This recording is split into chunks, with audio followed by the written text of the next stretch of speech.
Sound take 7 action. आपकी नजर में यूपी में क्या चल रहा है? शंकराचार्य से संघर्ष और संघ के आगे सरेंडर।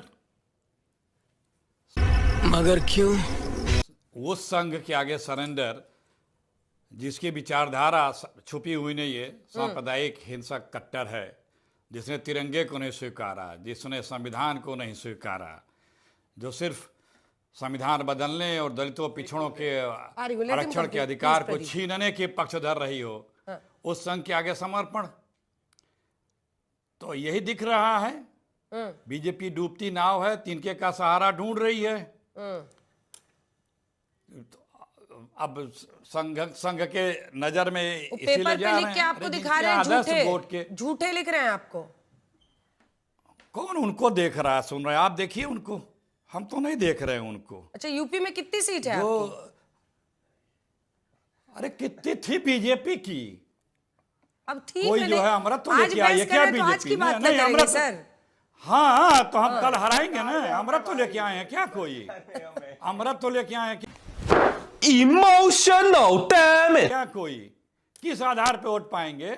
इनके दो डिप्टी सीएम जो पिछला इंजन के दो पहिए हैं वो ब्रेक लगाए पड़े हैं, बीच में नहीं जा ही नहीं पा रहे हैं, जो जा ही नहीं पा रहे हैं।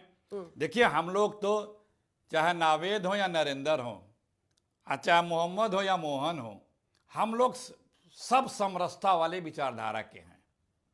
ये देश सबका है।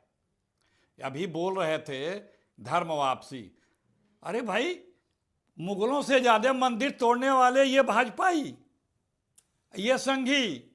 मणिकर्णिका घाट जिसने काशी को पुनरुद्धार किया, हमारे धरोहरों को समाप्त कर रहे हैं, मंदिरों को तोड़ रहे हैं। अयोध्या में मंदिर तोड़ा, काशी में सैकड़ों मंदिर तोड़ा। लोग कहते हैं औरंगजेब से ज्यादा मंदिर इन भाजपाइयों ने तोड़ा। दिल्ली में आरएसएस के कार्यालय की पार्किंग बनाने के लिए कई सौ साल पुराने हनुमान मंदिर को तोड़ा। अरे पहले तुम ठीक से हिंदू तो बन जाओ। कह रहे पहले तुम्हें शर्म है? कुछ शर्म आया है? मंदिरों को तो छोड़ दो। प्रदीप भंडारी, फिर मैं फैज खान साहब। हाँ, राम जन्मभूमि में घोटाले का सीएजी इन्हीं पे आरोप लगा रही है। छोटा सा जवाब करेंगे ये मेरे भाई। अरे मेरे भाई अखिलेश जी, जरा एक काम करो, ये डिबेट जब खत्म होगी ये फोन लेना, फोन करना राहुल गांधी को और पूछना, राहुल बाबा अयोध्या में प्रभु श्री राम के मंदिर के दर्शन कब गए? तेरा तो गेम बजाना पड़ेगा। प्रदीप जी, आप भी जब ये शो खत्म हो ना तो फोन उठाइएगा, और फोन लगाइएगा ब्रजेश पाठक को, और ब्रजेश पाठक जी से पूछिएगा कि क्या चल रहा है, क्या कर रहे हैं। हाँ, शंकराचार्य के मुद्दे पे दहाड़ रहे हैं मुख्यमंत्री जी और उप मुख्यमंत्री जी, जाके पूजा फूल बरसा रहे हैं। क्या चल रहा है?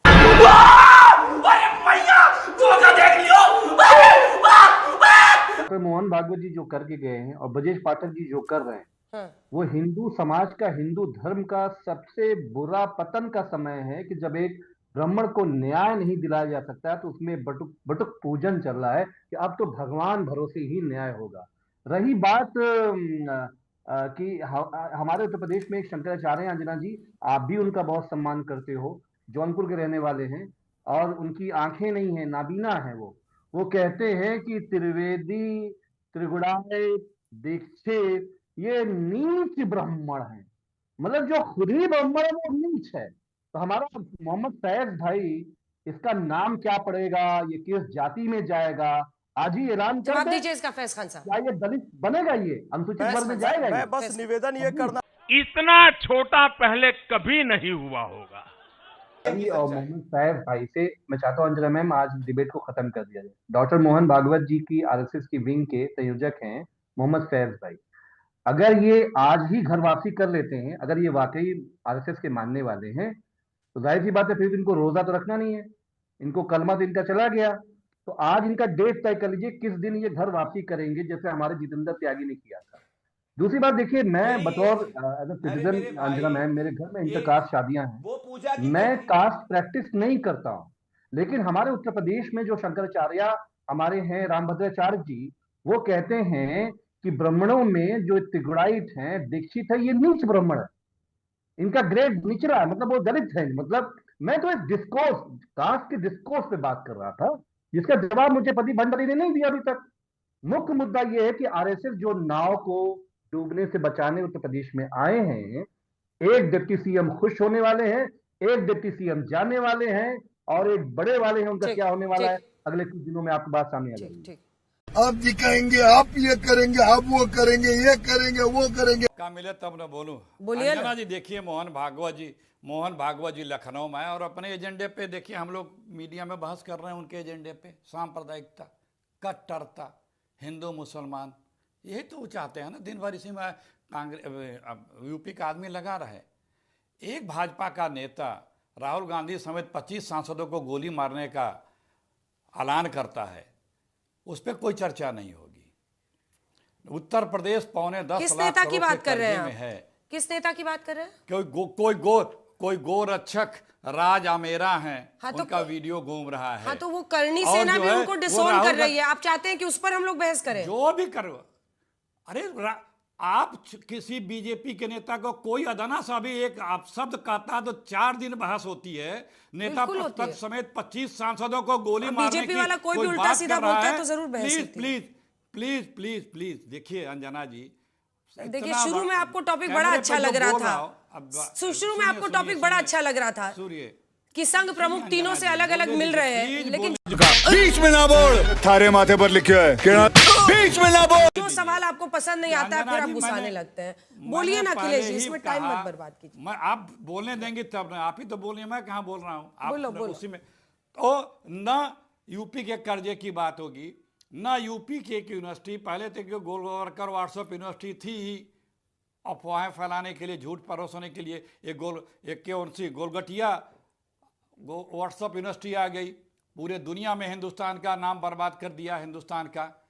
ये सब जो मौजूद विषय यूपी के हैं, रोजगार कहाँ है, कारोबार कहाँ है, कर्जा बढ़ता जा रहा है, किसी भी तरह की कोई योजना नहीं है, लोग प्रदीप जी परेशान अभी हैं। आवाज नहीं जा रही है, पूरी करेंगे फिर जवाब दीजिए। लोग परेशान हैं। प्लीज तो ये यूपी के ये मौजूद विषय हैं, इस मौजूद विषयों से हटाने का, ध्यान भटकाने के लिए आदरणीय मोहन भागवत जी आ गए हैं।